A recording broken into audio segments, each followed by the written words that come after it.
नमस्कार साथियों, अगर आप यूपी टेट, सी टेट या सुपर टेट की तैयारी कर रहे हैं तो ये वीडियो आपके लिए खास होने वाला है। इसमें हम लेकर आए हैं 100 वन लाइनर प्रश्न जो परीक्षाओं में पूछे जाते हैं। देखते हैं पहला प्रश्न। चैनल को सब्सक्राइब कर लीजिए, वीडियो पसंद आए तो लाइक करना। पहला प्रश्न, हिंदी भाषा की लिपि क्या है? तो हिंदी भाषा की लिपि है देवनागरी।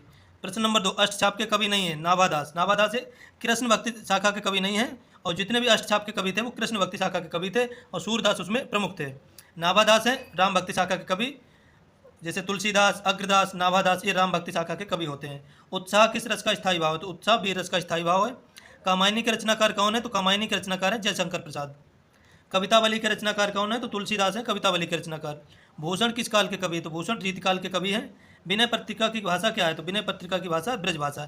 जब तुलसीदास सूरदास जी से मिले हैं तब उन्होंने ब्रज भाषा में कुछ रचनाएं की हैं, जैसे कृष्ण गीतावली। किसने लिखी है? तो तुलसीदास ने। आदिकाल को वीरगाथा काल किसने कहा? तो रामचंद्र शुक्ल ने आदिकाल को वीरगाथा काल कहा है।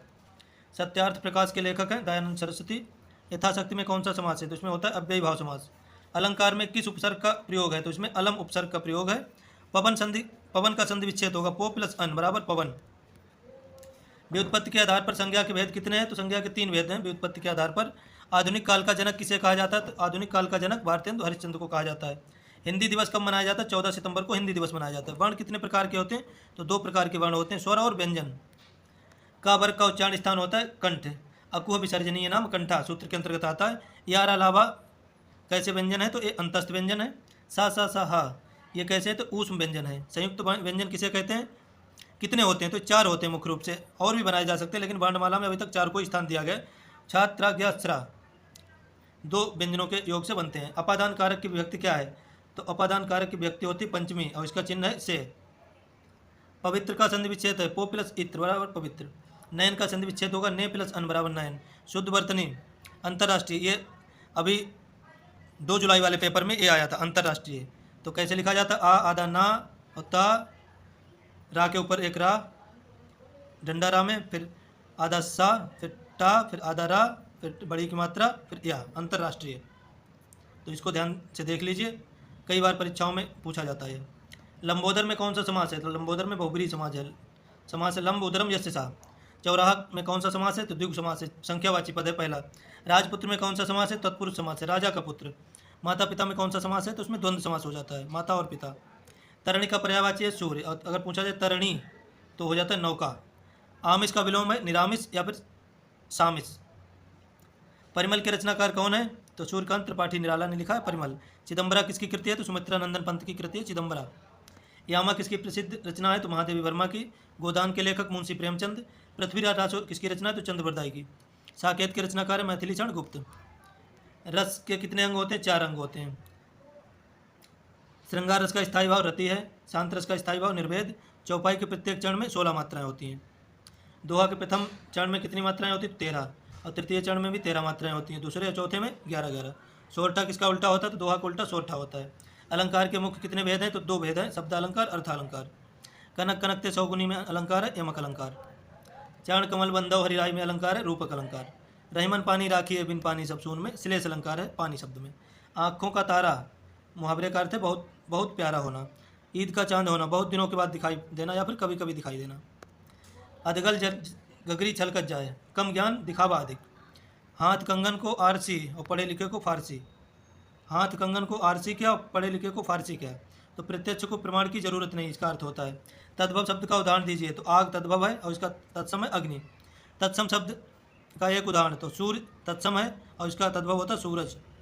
देशज शब्द का उदाहरण क्या है? तो लोटा, पगड़ी आदि देशज शब्द हैं। विदेशज शब्द जैसे स्कूल, कैंची आदि। संकर शब्द 2 अलग भाषाओं के मेल से बना होता है। संकर होता है जैसे रेलगाड़ी, रेल प्लस गाड़ी, टिकट घर, टिकट प्लस घर। वाक्य के कितने अंग होते हैं? 2 अंग होते हैं, उद्देश्य और विधेय। रचना के आधार पर वाक्य कितने भेद होते हैं? तो 3 भेद होते हैं, सरल, संयुक्त और मिश्र। अर्थ के आधार पर वाक्य भेद होते हैं 8। क्रिया के कितने भेद होते हैं? तो 2, सकर्मक और अकर्मक। काल के कुल कितने भेद होते हैं? 3, वर्तमान काल, भूतकाल, भविष्यकाल। वाच्य के कितने भेद होते हैं? 3, कृतवाच्य, क्रमवाच्य, भाववाच्य। विशेषण के भेद होते हैं 4। सर्वनाम के भेद होते हैं 6। हिंदी में कुल सर्वनाम कितने हैं? तो 11। कारक के भेद कितने होते हैं? कारक के 8 भेद होते हैं। हिंदी में 8 विभक्तियाँ भी होती हैं। कामता प्रसाद गुरु के अनुसार विराम चिन्ह है 20। अल्प विराम का सही चिन्ह ये है अल्प विराम। पूर्ण विराम का सही चिन्ह एक डंडा होता है पूर्ण विराम। उपसर्ग शब्द के किस भाषा से जुड़ते हैं? उपसर्ग शब्द किस भाग में जुड़ते हैं? तो प्रारंभ में जुड़ते हैं उपसर्ग, और प्रत्यय जो है वो अंत में जुड़ते हैं। कृत प्रत्यय किसके साथ जुड़ता है? तो क्रिया या धातु के साथ कृत प्रत्यय जुड़ता है। तद्धित प्रत्यय संज्ञा सर्वनाम या विशेषण के साथ जुड़ता है। जो क्रिया के साथ जुड़ते हैं उन्हें कृत प्रत्यय कहते हैं, और संज्ञा सर्वनाम विशेषण के साथ जुड़ते हैं उन्हें तद्धित प्रत्यय कहते हैं। स्त्रीलिंग शब्द का उदाहरण है नदी, सुंदरता वगैरह, ये स्त्रीलिंग है। पुल्लिंग शब्द हैं पर्वत, बचपन, ये पुल्लिंग शब्द हैं। लड़का का बहुवचन होगा लड़के। कवि का स्त्रीलिंग कब इत्री, ये शुद्ध वर्तनी में भी पूछा जाता है, और स्त्रीलिंग पुल्लिंग में पूछा जाता है, विलोम में भी पूछा जाता है। तो कब इत्री, कवि का स्त्रीलिंग कब इत्री। विद्वान शब्द का स्त्रीलिंग विदुषी। नेता का नेत्री। अभिज्ञ का विलोम अनभिज्ञ। अमृत का विलोम विष। आकाश का विलोम होता है पाताल। दिन का विलोम होता है रात। पावक का पर्यायवाची अग्नि। गजानन का पर्यायवाची गणेश जी। जलज का पर्यायवाची कमल, सरोज, अरविंद, नीरज, तोयज, बारिज आदि। नीरज किसका पर्यायवाची? तो कमल का। बादल का पर्यायवाची जलद, बारिद, नीरद, तोयद। इंद्र का पर्यायवाची होता सुरेश, देवेंद्र, भूपति, भूपति नहीं सुरपति, सुरेश। ईश्वर में विश्वास रखने वाला कहलाता है आस्तिक। मधुशाला किसकी अमर रचना है? तो हरिवंश राय बच्चन की। उर्वशी किसकी प्रसिद्ध रचना है? तो रामधारी सिंह दिनकर की है उर्वशी। निहार किसकी रचना है? तो निहार महादेवी वर्मा की काव्य रचना है। गुनाहों का देवता किसने लिखा? तो धर्मवीर भारती ने लिखा गुनाहों का देवता। शेखर एक जीवनी किसकी रचना है? तो सच्चिदानंद हीरानंद बादशाह अज्ञेय की रचना है शेखर एक जीवनी। भारत भारती की रचनाकार है मैथिलीषण गुप्त। हिंदी गद्य का सर्वप्रथम युग कौन सा है? तो भारतीय युग है हिंदी गद्य का प्रथम युग। आशा करता हूँ आपको वीडियो पसंद आया होगा। चैनल को सब्सक्राइब कर लीजिए। धन्यवाद।